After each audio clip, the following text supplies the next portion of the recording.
So welcome everyone, online and here. Um, I don't know how many, a few of you were at my talk on Tuesday where I talked about intro to sort of a study beginning to end in general. Today's talk is sort of, I hinted at it there, but it's a little bit different. It's about a specific type of fMRI method called multi-echo fMRI. And I'll say is for the course as a whole, we were sort of having a bunch of general intro talks about the MRI physics, about the history of fMRI and all that stuff. And now we're going to start to pivot a bit more into various applications or tools. And as I said on Tuesday, you are welcome to ask questions and interrupt me as we go.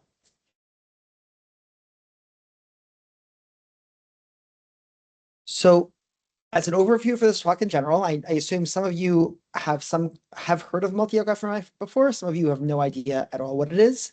I'm going to go a little bit into why I care about multi-echo fMRI, a little bit of the history, and then I'll dive a lot more into sort of what actually is multi-echo fMRI, how do we use it for noise removal, and then some other considerations as we go. And I'll have this QR code and link a few points, and for the people in the room, I can give it to you afterwards as well. I and several other people are working on an interactive book with a lot of information about multi-echo fMRI. It contains some of the figures in this talk and other places, and it'll hopefully be a nice resource as we move forward. So I'll start out like sort of a bit more personally. Why am I interested in multi-echo fMRI? And I think I've been in this field for a good bit of time now, and I want fMRI to directly help people. And if we want to do clinical scans with fMRI, it requires better data. If we want to do big population studies, it requires better data, which requires a lower sample size. Or better data means you don't need as many people. And I want to stress here that a lot of my personal work has been focusing on multi-echo fMRI recently, but it is not the only path to get to these goals.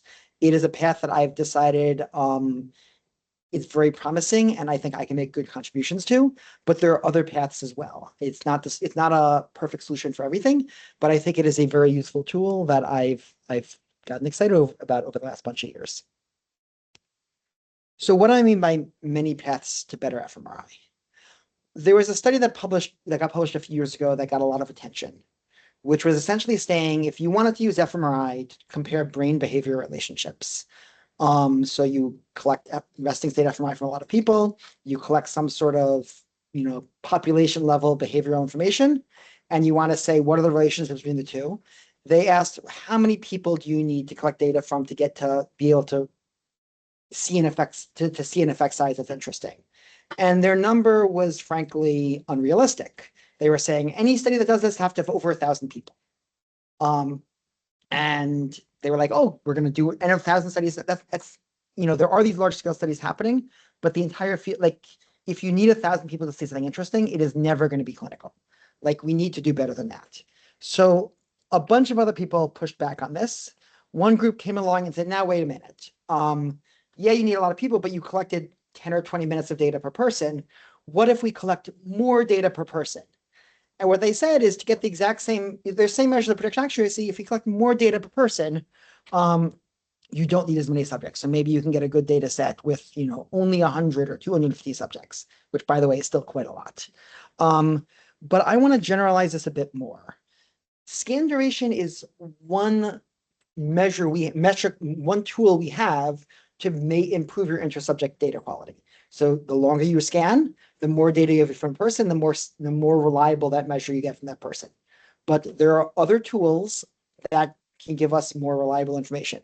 So to essentially flip this duration time plot into sort of basic stats, this is a basic paired t-test, nothing fancy.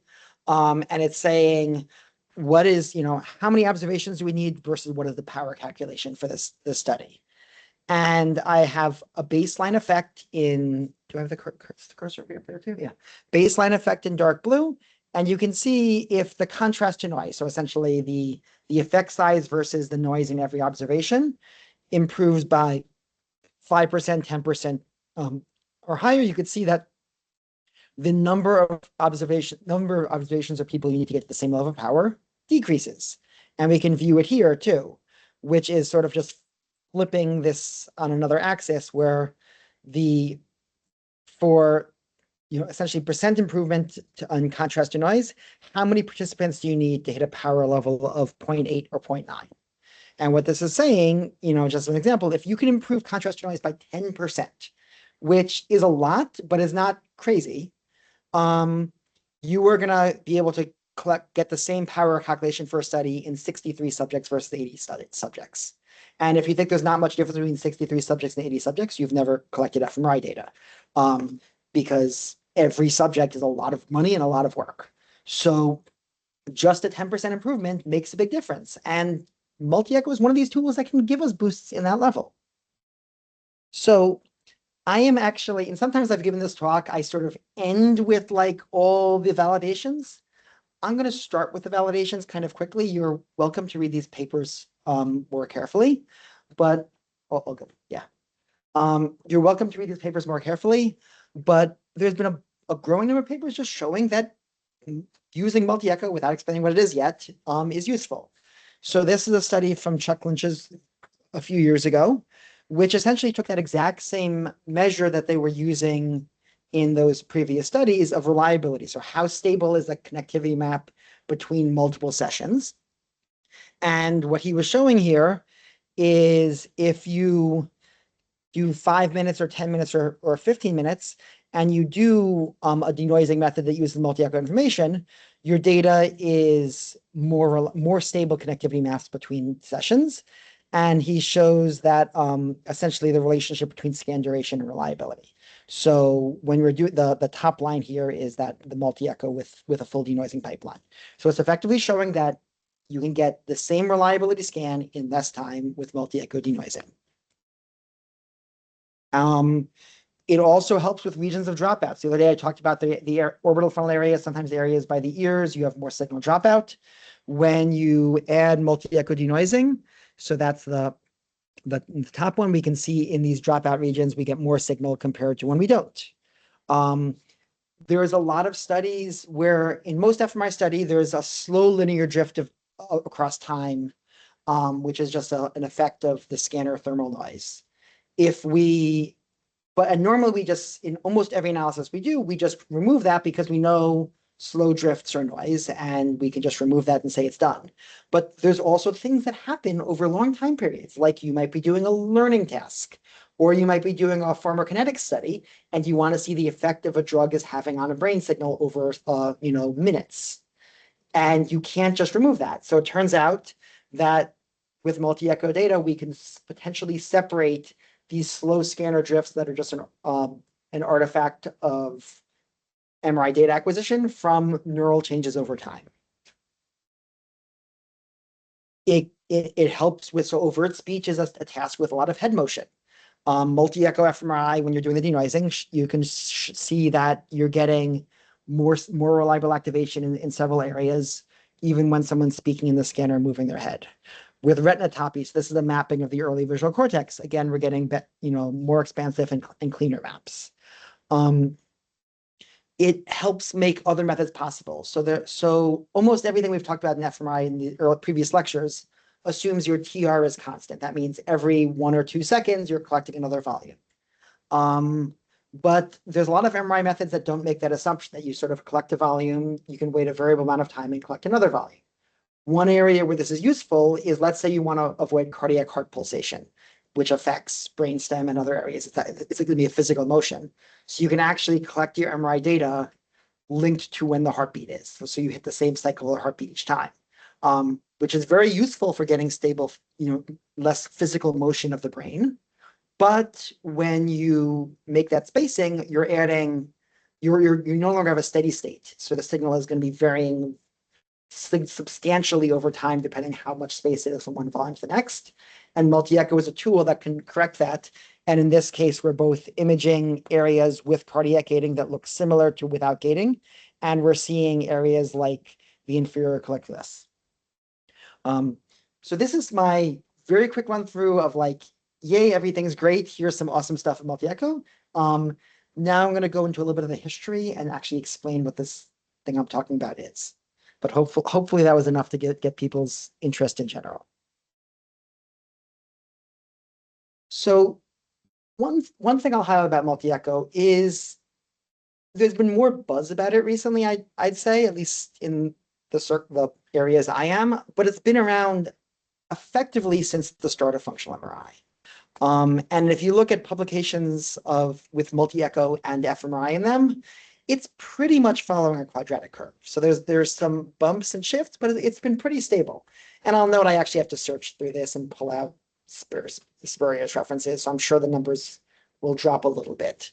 But the field has been just growing up pretty much since the start of fMRI. But you will notice some bumps, and they are potentially significant. So before 1999, when we were still trying to understand the MRI signal a bit more, or the functional MRI signal that we were interested in, there was a lot of people measuring things called like functional spectroscopy.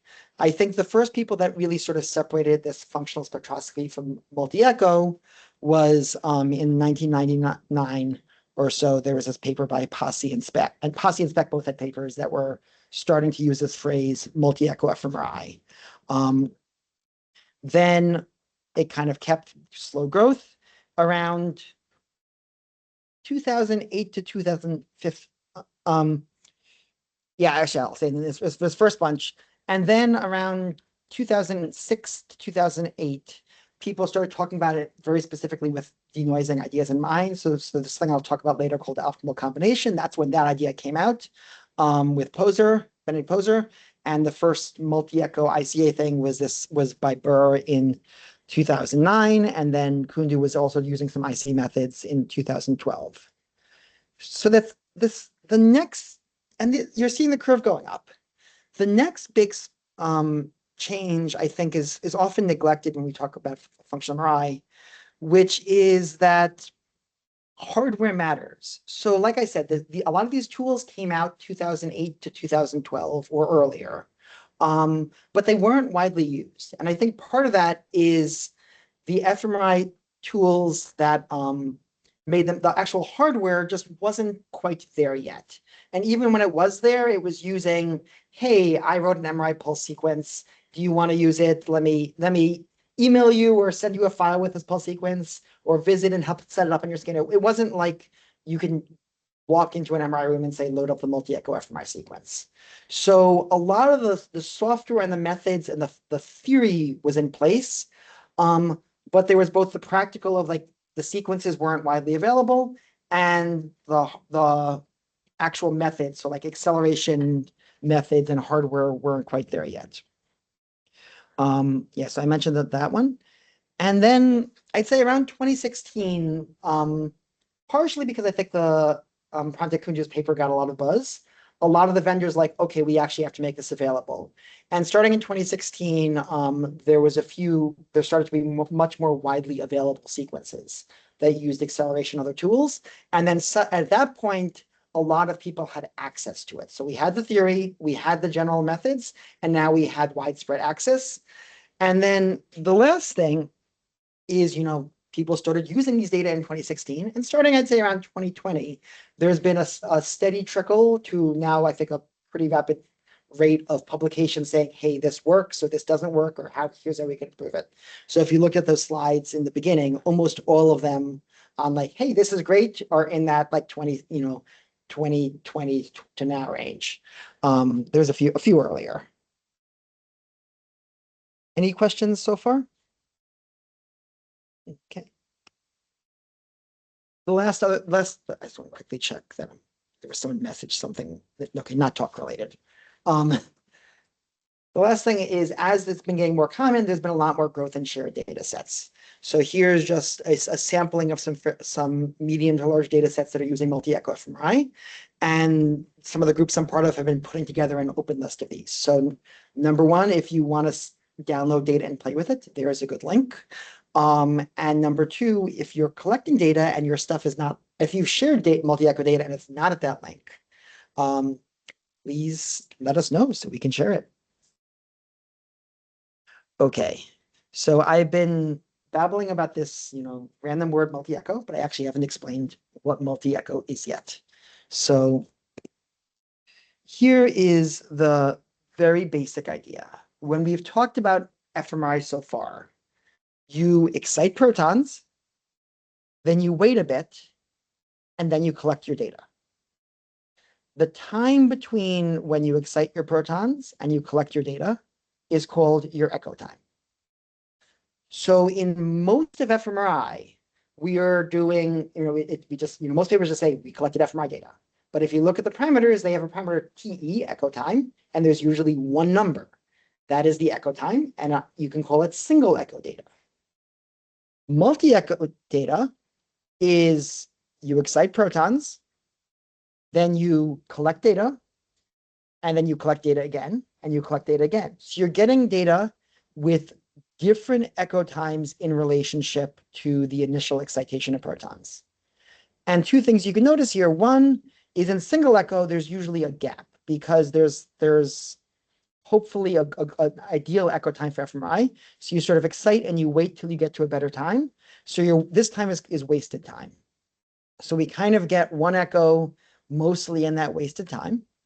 But you'll also notice like to collect 3 echoes, with everything else the same, it does take longer. I'll also note this is kind of an oversimplification because, for every brain volume might be exciting protons for every slice or multiple slices. So like every volume might be 20 excitations of protons, but it's still the same. So it's excite, wait, collect, or excite, collect, collect, collect with 3 echo times. So if you look at a paper and it has TE equals 28, it's a single echo paper. If you see a paper and it has like echo time TE equals 14, 28, 42, it might be a multi-echo paper. So what does this look like in practice? So instead of getting one volume, so let's say this echo 2 would be what we get with single echo data. For every 2 seconds or whatever your TR is, you're getting multiple volumes. So you'll notice a few things as you look through these volumes. The first volume tends to have less gray-white contrast, and it also tends to be brighter. And as you get lower, you'll also notice there's a bit more dropout. So like here's an area at that shortest echo. Oh my gosh, that popped up again. Has that been there a while? Or you should have told me. It's the issue I had the other day. There's something done. Let me go back and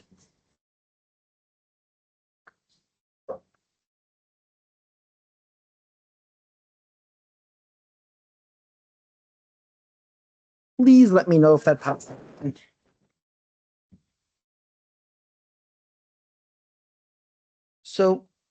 So what you can notice is there's an area over here, which is the common dropout area, and dropout increases with how long you wait from excitation. So at that first echo, we have signal, and in the second echo, it's more dropout, and the dropout area is even bigger by the third echo. So this is already, we'll cover this a bit more, but this is already hinting at one of the benefits of multi-echo. So if we just collected something at this green middle echo time, we would lose signal here. We would get nothing here.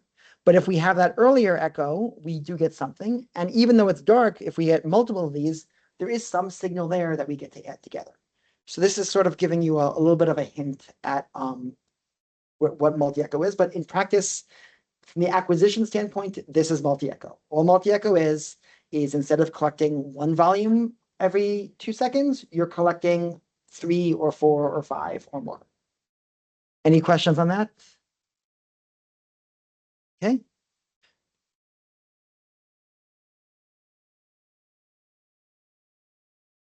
Yes.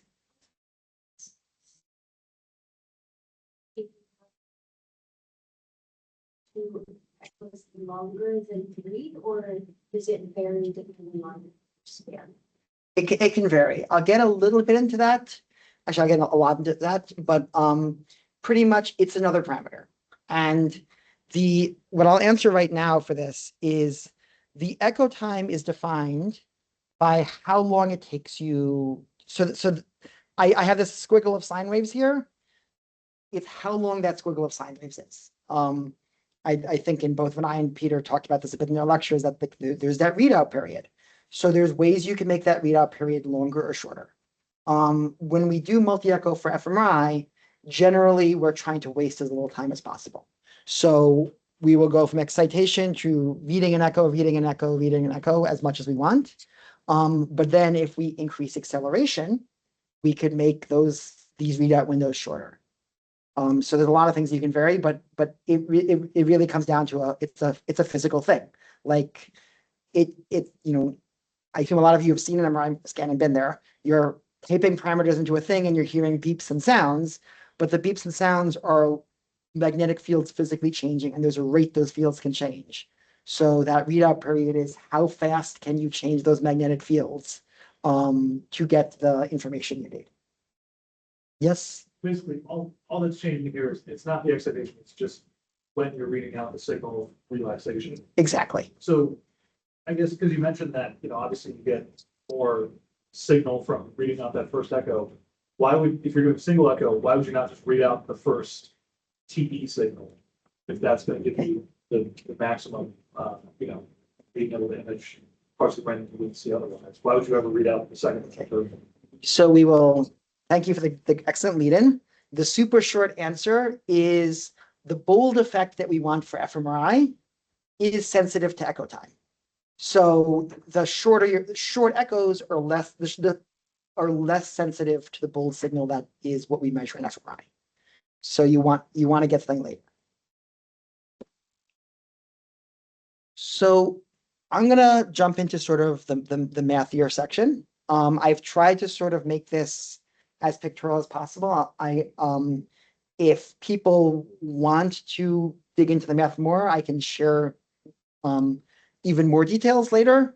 And in that book I mentioned earlier, I am working on sort of writing up all this in one clean place, and there are other places it is. But this equation here is one way to model fMRI signal. So S here is the signal we are measuring. There's X is your voxels, time is your time points, and TE is your echo time. It is defined by this S naught, which is it's not affected by echo time at all. It is effectively the intercept of a decay curve. It's just a scaling factor. And it's multiplied by E to this other parameter, R2 star, times the echo time plus noise. So what does this look like in practice? So this top line is essentially a simulated fMRI time series. So you're across time, you're getting one measure across time. But what we're actually seeing is that yellow dot here, that same yellow dot, let's say is happening at one echo time. But we're measuring data along this curve. So that curve is changing based on that S naught term in red and that R2 star term in blue. So the S naught term is the intercept and the R2 star term is essentially the rate of the decay curve. So we're measuring just this one time series, but we're seeing this dot move back and forth.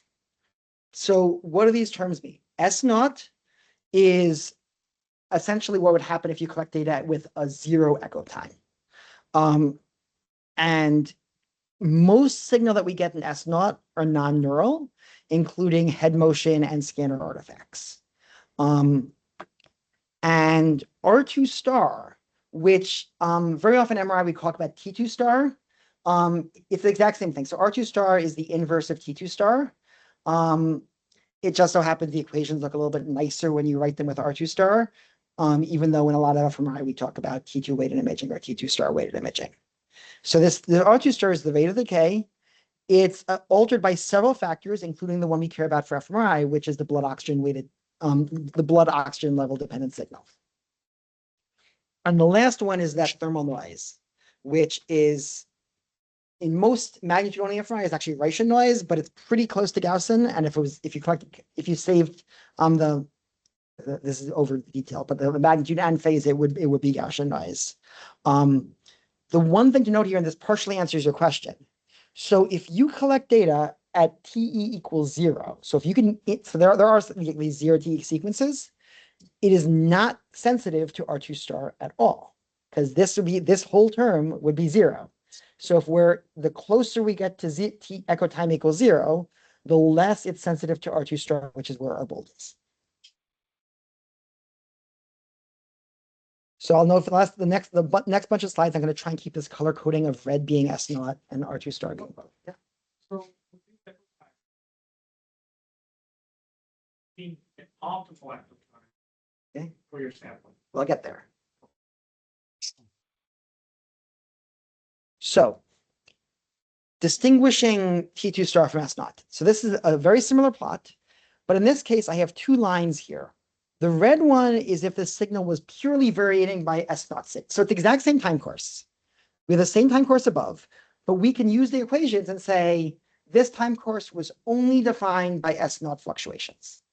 Or we can say this time course, so essentially the red line here is, so this is 0, R2 star X of t is 0, is the red line here. And the blue line here is, this is constant. I guess not, it can't be, yeah, this is constant, can't be 0. And this is varying. So what you can see is, if it's just the red line, the intercept is varying. And if it's just the blue line, the intercept is actually constant and the decay curve is varying. So that was single echo data. Now, if we collect multi-echo data, instead of getting one sample here, you're getting multiple data points across this decay curve. And now we have a little bit of information that lets us distinguish what is decaying with T2 star versus what is decaying by S naught. So what does this look like in practice? So what I did here is the exact same figure at another page, except I added these vertical lines at each echo, which show how much the dots go from the top to the bottom. And I can rearrange them. So I could arrange them just to sort of, instead of having the baseline shift, now they're now all equal baseline. So this is, if you look at the red lines, as the curve decays, the red line, so if it's S naught decay, kind of drops like this. And the blue lines, if it's a curve decay, this is the shift that happens. And if instead of just removing that baseline, we change it to percent change at each of these echo points. So we say percent change at this echo time, this time. The red actually, because it's just an intercept change, it becomes a horizontal line. And the blue becomes close to a slope. So I am going to model this across the next bunch of slides with these lines. So if it's a raw difference, so these are the raw difference plots. If it's pure S naught, it could be modeled as sort of a decay curve like this. If it's pure R2 star, it's modeled by something like this. And if you can sort from percent change difference, it can be modeled by a horizontal line or a sloped line. So this is the hand waving version. I'm going to take these and now add equations to it. So we start with that same equation. But now we're saying if it's S naught variation, it's going to be varying between these two lines. And if it's R2 star variation, it's varying between these two lines. We can convert these, instead of saying S naught xt, we can say S naught xt equals the mean plus the delta, so the change in S naught. So it's essentially just removing the mean and having the delta. So the mean is a constant, so there's no t there. And now we get this delta that's that difference between the magnitudes that I just showed on the previous page. And same for R2 star. If we change R2 star to the mean plus the delta, we get this shape. And an important thing to assume here is that the means are much bigger than the deltas. Because like in fMRI, we're normally seeing a signal change of like 1 to 2%. A giant signal change is 10%. So the means are going to be much larger. Now, if we convert to percent change, we can actually, so instead of just S naught, we're doing S naught minus the mean over this. We can, through a few more steps, we can convert to this equation. And now, if we take the first order Taylor approximation of the exponential, what we get is the signal we're measuring, if we convert it to percent change, is delta S naught over its mean, minus TE, which is what we set. So TE is a known parameter that we're defining, times the delta R2 star. So we've removed the means from the equation, minus this interaction term. So the next big assumption we're making is we're assuming this interaction term is negligible. Because like I said, R2, delta R2 star and delta S naught are going to be much smaller than this. So we are assuming it is negligible. And what that leaves us is percent signal change of our data we're collecting is approximately, I want to make clear it's approximately, the delta S naught over the mean S naught times echo time times this delta R2 star. And what that means is this term can be modeled. This is our line. So this is not, because this is essentially y equals mx plus b.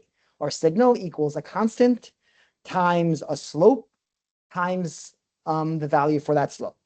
So we have, this is our constant and the R2 star is a slope. And it lets us model this multi-echo signal as a fairly simple linear equation. And remember I said it's an approximation.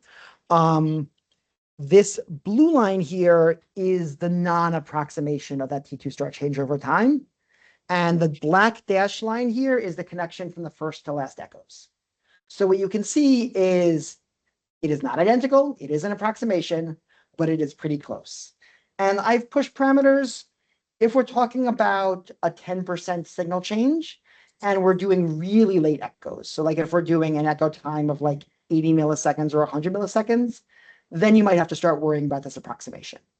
If a lot of the scans that we do in multi-echo are going to echo times of like 60, and most of our signal percent changes are going to be within like 5%, I think the line I have here is a reasonable metric of those. So like, if you're really pushing the methods and pushing the acquisition, this linear approximation might cause you troubles, but for a lot of what we're doing, given all the other noise in our data, I think it's a pretty reasonable approximation.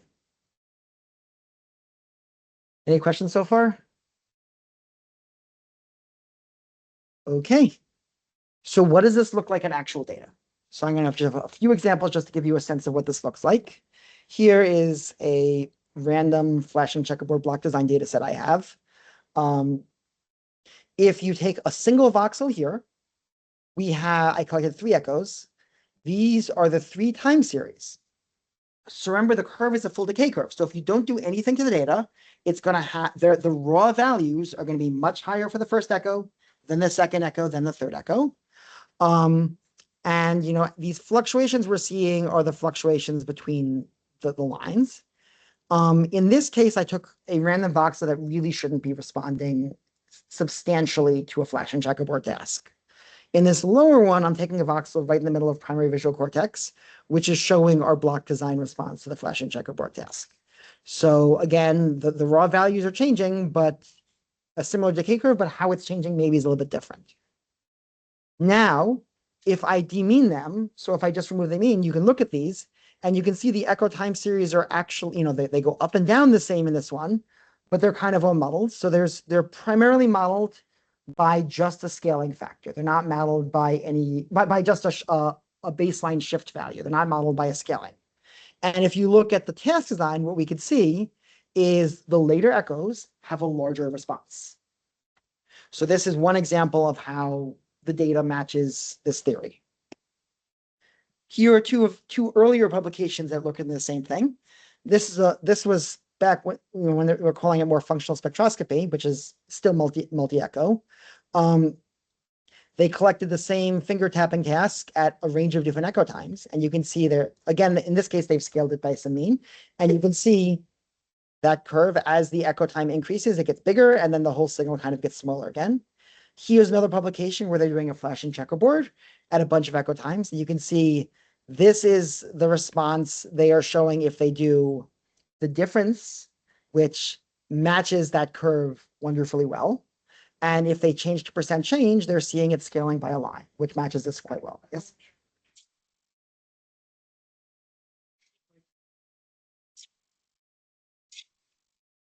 I'm sorry. What? There's someone asking a question here. I'll repeat, but mute on the online for that. Yes. Are you thinking this more in terms of like half-life of the signal, or more like in terms of time constants or something not quite even? It's sort of hard to say because, I mean, this is a decay model, so you can model as half-life, but what we're really interested in is how the decay varies. Right.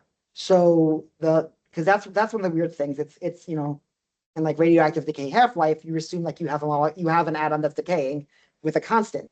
Here we're saying that constant is shifting, and what we want to measure is how that decay constant is shifting. You also have to decay like in a circuit, when you discharge a circuit, for Yeah. example. Yeah. It also follows. Yeah. You tend to use time constants to do it. Because you want to Yeah. know about how the signal falls like 37%, whatever, Yeah. basically on orders of one over each. Yeah. I think, yeah, that is more similar. Was there a question online, or did someone just open up their mic?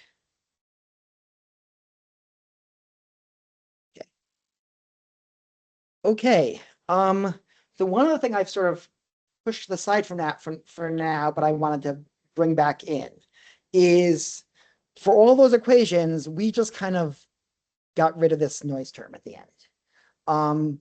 And that noise is, so that is there's many sources of noise in fMRI, but that N is the thermal noise. So that is if we are just reading out signal, but we're not exciting protons. Protons and electrons are still moving around. There's something that's going to be recorded by the scanner. And that's still happening. So that thermal noise is still part of our measurement. Now, what makes this interesting is because thermal noise is not from the excitation pulse, it is not echo time dependent. So if you could separate the two, it's just going to be a constant. It's just a constant noise level on the baseline of your data. But our signal magnitude is echo time dependent. So on this graph to the left, this used a real data set that I pulled up. I was looking at in a real data set, I took a bunch of gray matter voxels, a bunch of green voxels, gray and white matter with a certain T2 star measure. I can get to that a bit later. And I said, what is the range that the signal fluctuates over time? So I said, in this case, I think I did 10th percentile to 90th percentile on those voxels. And that is the line going down like this. And then I said, on this exact same scan, we also collected noise measurements. So you can essentially turn off your RF excitations. You're no longer exciting protons, but you're still doing the exact same data collection period. So that's an empirical measure of the thermal noise of our scan. So I did the exact same thing and said, how much does our thermal noise fluctuate between 10th and 90th percentile? And that's the error bar here. So what you could, and in this corner here, I took these error bars, I multiplied them by 6 and put them next to each other. So what you could see is, just like I said, the thermal noise is not echo dependent. So at all these echo times, it has the exact same magnitude. What that means, though, is if we're converting our data to percent change for mean, we're scaling that thermal noise by the mean of the data. So as the mean of your data goes down, your noise, the proportion of your data that is thermal noise goes up. So in this case, this is real data. Our data has, what is this? 3% signal change to 6% signal change. And at 3% signal change, our thermal noise is about plus or minus 1%. And at 6% signal change, our thermal noise is plus or minus 2%. So that noise profile is increasing with our later echoes. And the reason I wanted to stress this point is because a lot of, from everything I've said so far about the math, we collect our data, we can collect multi-echo data, you fit it to the curve, calculate your T2 star, and you're done. We don't have to do anything fancier. But because the data is noisy, and that noise actually has echo time dependence, in some way we got to average our data. So we have to sort of, because when you average data, you're gonna average out a lot of this thermal noise. So in some way you have to sort of make an estimate over more data to be more robust on how much that thermal noise is sensitive to your data. Any questions so far?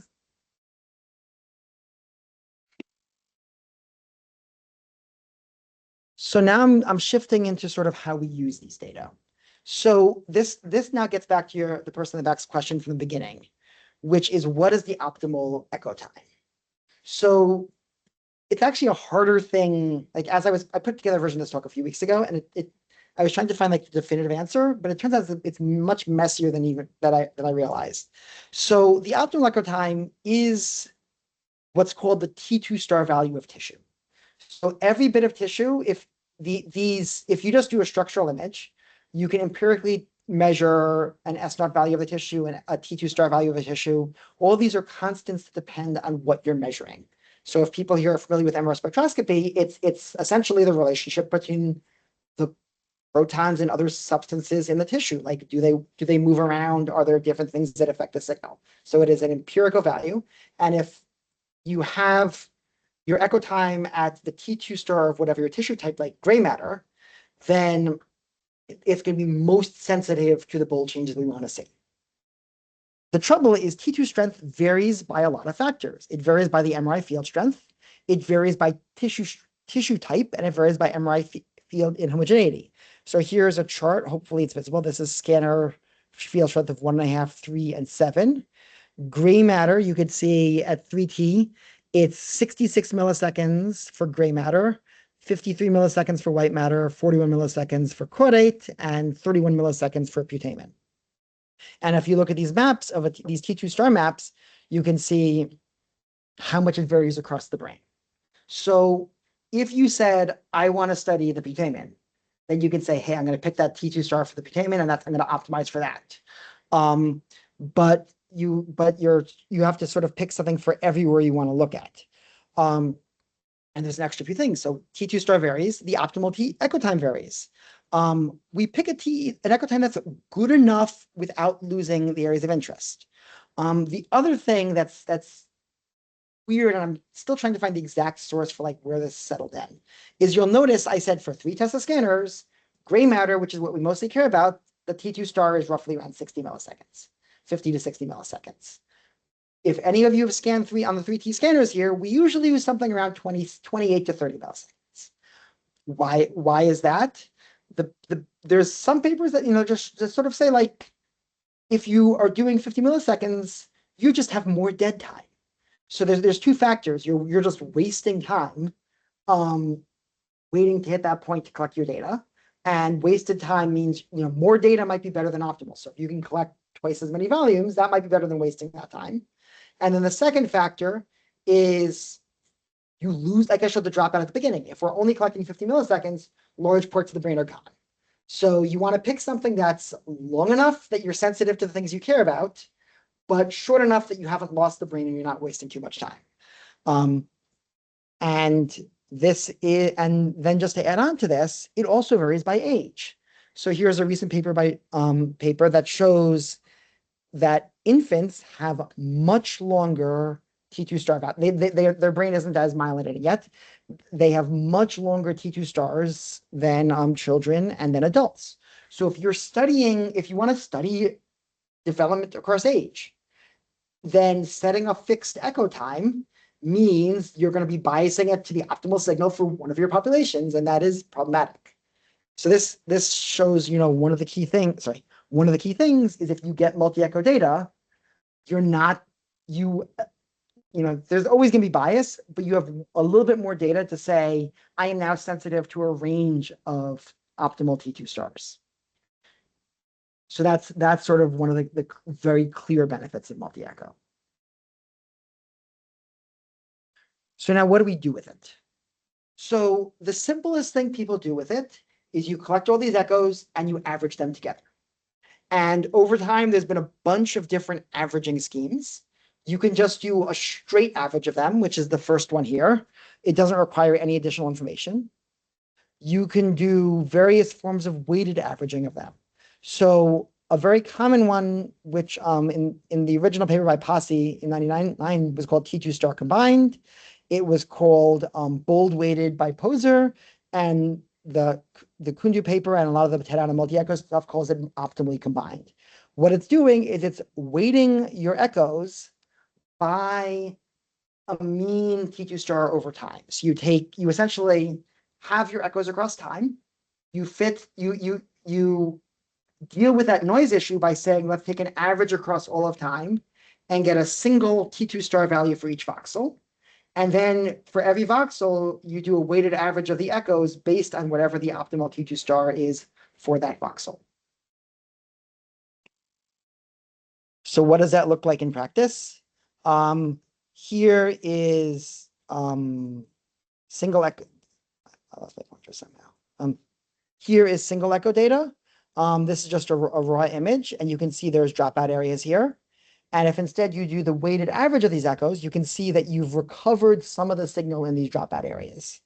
And this is temporal signal to noise, so it's a measure of how stable your data is over time. And you can see both in those dropout regions and everything else, you're averaging 3 signals together, temporal signal to noise increases. So the nice things about this, the math is really straightforward. So you collected the data, it's a weighted average, there's not many assumptions, it works pretty well, people tend to be very happy with it, it's integrated into a lot of existing pipelines. And I'll also say that with multi-echo, sometimes you sacrifice something else in your scan. Let's say you add a bit of acceleration, which reduces your SNR a bit. You're averaging data back in. So if you average 3 signals back in, it's increasing it. So it kind of balances out almost everything you've done to collect the data. And ideally more. Any questions on that so far? Okay. So that was optimally combined. The next thing we can do is kind of what I was hinting at earlier, is instead of just saying, let's wait towards T2 star, can we actually remove the S0 signal from our data? So why would we want to do this? So that S0 is, this sort of expanded list of what I showed earlier. It includes head motion artifacts, it includes slow signal drift, it includes overt speech, phase shifts from respiration, inflow, which might actually have some neural components, that's essentially blood flowing from areas that didn't have excited protons to areas with excited protons. That fits in S0, and most scanner artifacts. And like I said, T2 star is the deoxyhemoglobin effect, that bold effect that we're interested in.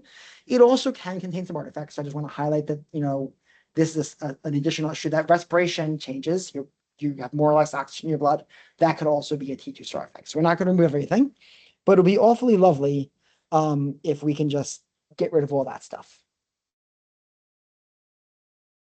So there's a lot of methods that do this. The main one I'm going to be talking about today is an ICA-based method. It was called Mica in the original paper, and there's still versions of Mica going around, and Tadana is the package that Elizabeth Dupre and other people and myself and others have been working on since 2021. But I just want to highlight there are other methods. There's like a paradigm-free mapping, which is for sparse effects that take advantage of multi-echo data, and a bunch of other methods that we've shared in our documentation. So the multi-echo denoising pipeline in general, we start with our multi-echo data. We average over time and get this mean T2 star map that I just mentioned for the optimal combination. And these two can be combined to get the optimally combined data. We take that optimally combined data and we run ICA on it and convert the data into ICA components, which I'll explain soon. With those ICA components, we fit each component to either a T2 star or an S0 model of the decay curve. Then with all that information, we identify the ICA components that we think are unlikely to contain T2 star fluctuations. And we get denoise data by regressing out those fluctuations we removed. So my super hand-waving version of ICA. So when I talked about the weighted average of the echoes, we dealt with the fact that there's so much noise by averaging across time. But if we want to get our data as a whole, we can't average across time. So what ICA does is it takes your initial data, so this is space by time, and it converts your data into components or sources, which are time by components, and then components by space.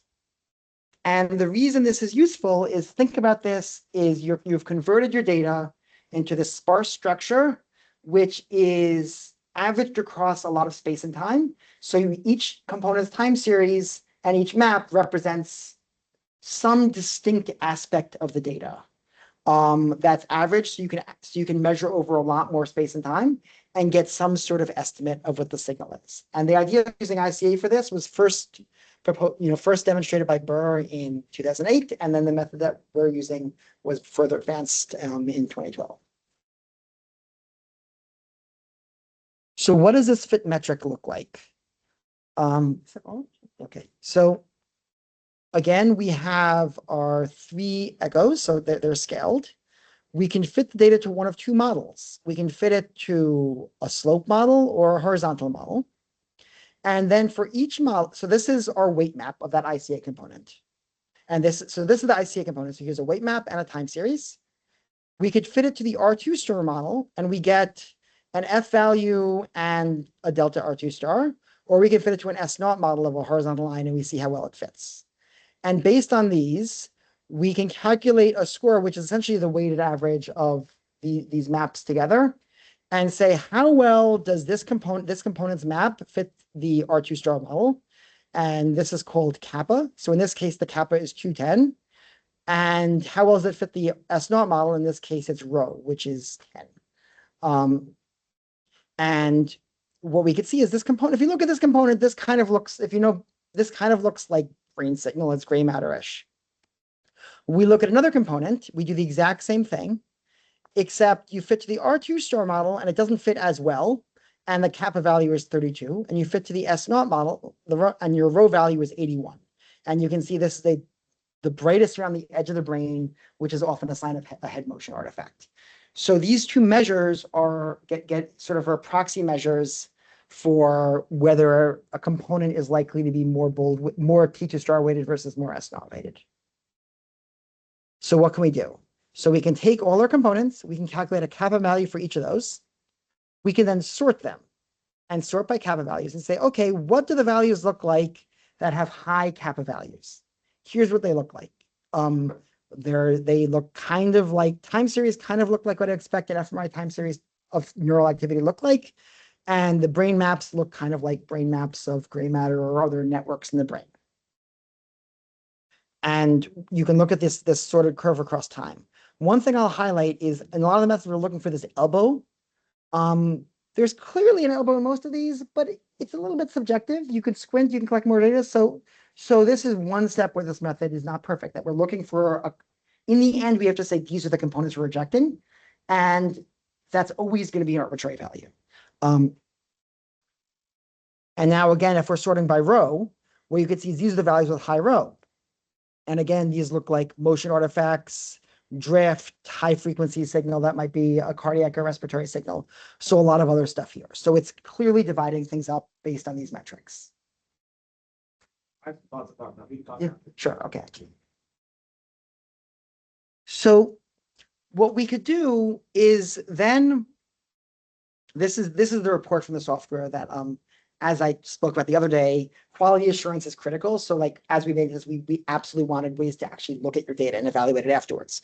So this is the sorted kappa values. This is sorted rho values. You can see a scatter plot. So the accepted stuff are the green dots with high kappa and low rho. And as we move around here, you could sort of see what the artifact ones are not. And you can also see there's all these metrics we're calculating, and you can see what they vary over time. I'll also note that running the software itself is pretty simple. This is the basic command that would get the figure I just showed you. And it's integrated into pipelines for AFNI and partially integrated into fMRI prep. And if you're interested in integrating into other stuff, I can help with that as well. I mentioned that like the quality checking is always important. So we also made sure to integrate quality measures into the data we share. So there's the mask of voxels you're giving data, and then we talked about dropouts. So this is helping us see how much data you might have lost in later echoes.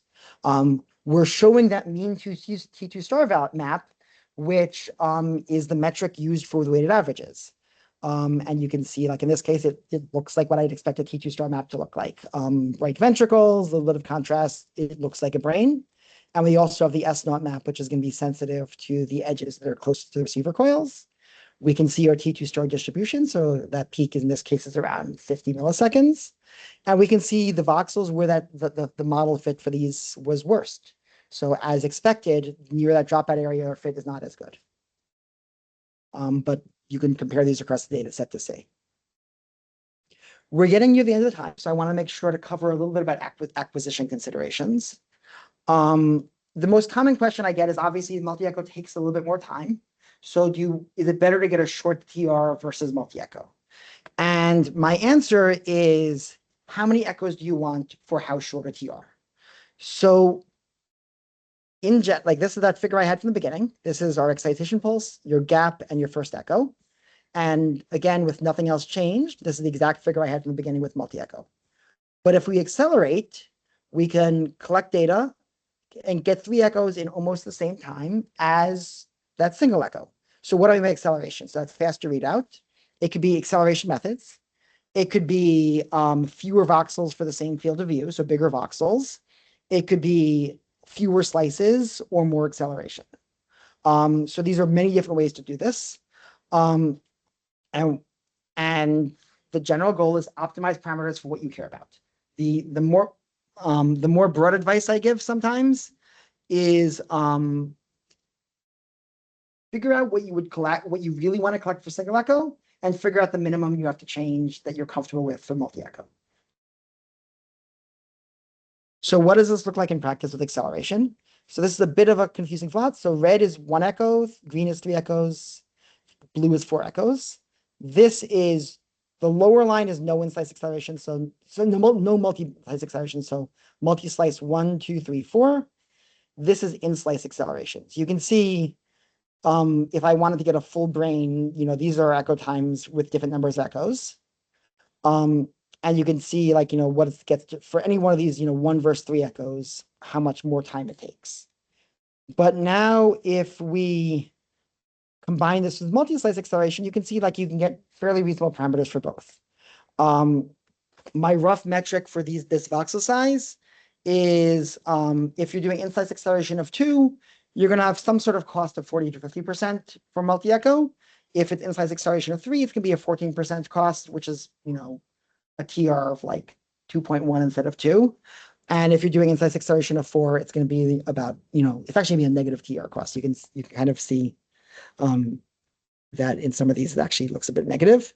But the other thing to keep in mind is with in-slice acceleration, if you're happy with these parameters and you change your in-slice acceleration from 2 to 3, you get multi-echo in the same amount of time. Or if you change multi-slice acceleration from 2 to 3, you get it in the same amount of time. So these are changes you can make to get multi-echo with minimal cost. So as you're thinking through acquisition, you balance what you care about. You get some recovery from that optimal combination, so it should balance out whatever you lose. I have a lot of documentation on this expanded on our online. But in general, I would say if your study is really pushing short voxels or short TR, you might not get multi-echo. That's fine. If you aren't pushing those and you're just doing a single study, I would consider multi-echo. It'll probably give you better results and help you.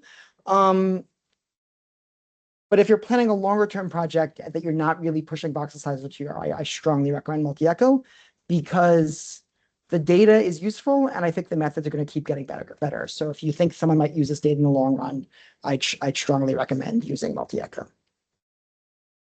So I want to we can ask questions at the end, but I want to make sure we're at the hour, so I wanted to get through the last little bit beforehand. The one thing I want to highlight is deciding what to reject is not solved. So like I said, there's all these arbitrary criteria on what we accept. So I told that nice story about kappa and rho, but in fact, the original decision process that was in the MICA code, it's here's a parameter, if this or this, reject or accept, this goes down a bit, has a few more steps, has a few more steps, has a few more steps, and just for fun, has a few more steps.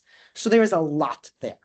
And some of this makes sense to me. Some of these, I have other versions that are simplified. And a lot of these are arbitrary criteria.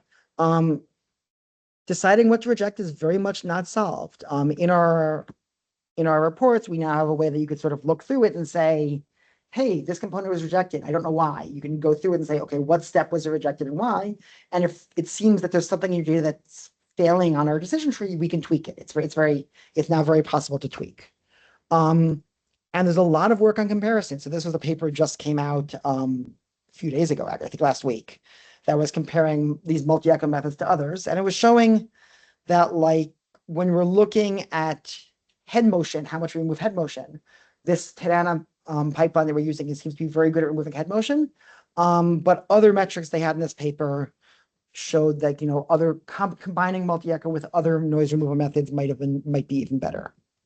That's actually one of the things we're adding into the code, that we can add in potentially other regressors if you want to put head motion regressors or other metrics and compare those to ICA components. It could either be informative or can be added to the decision process.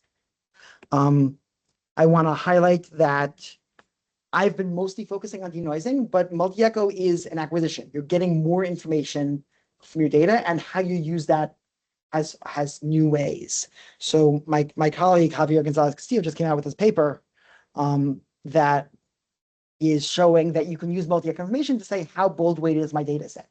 So if you have a large data set that's multi-echo, you can say, hey, here's a subject that, and this probability of bold measure. This subject has a very low probability of bold. What's happening? Oh, there's an artifact that wasn't actually appearing with temporal signal noise. So it's good for artifact detection. It's also good for comparing different methods and pipelines. I want to highlight at the end that like this is an open area of research. The existing methods work reasonably well, and you can do cool stuff with them. But anyone who's used them has muttered about things and thinks we can do better. And that's what I'm working on. Like I mentioned ICA. ICA clearly does something good. But if you remember those scatter plots, it wasn't like dividing components into purely T2 star versus purely S naught. There's a lot in the middle. So there's nothing about ICA that magically says it's separating between T2 star and S naught. It just happens to work decently. I think we could do better. There's that decision process is extremely arbitrary. It seems to work, but we can do better. There's also the T2 star signals that aren't bold. We can find better ways to remove those. There has been some work on combining data across runs and days. That's ongoing. How do we censor? How do we better use detrending? These are all open questions. And then there's been a flood of validation methods. And now that we're starting to get this, like, okay, how does it interact with other processing steps? So there's a lot of open research in this area. So if you have a methodological bent, lots we can do. In the last couple slides that I go through quickly, like I said, I'm involved with this Tadana software and community. Lots of people involved. One thing I want to stress is both code and education and resources. Our discussions are, as much as we can, we have our discussions open. We have support guides if you want to contribute.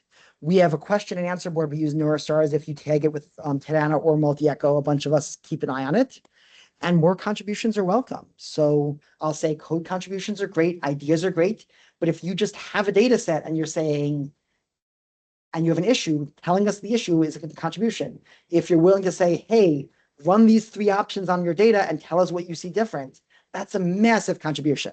So there's ways to contribute that are beyond just contributing code.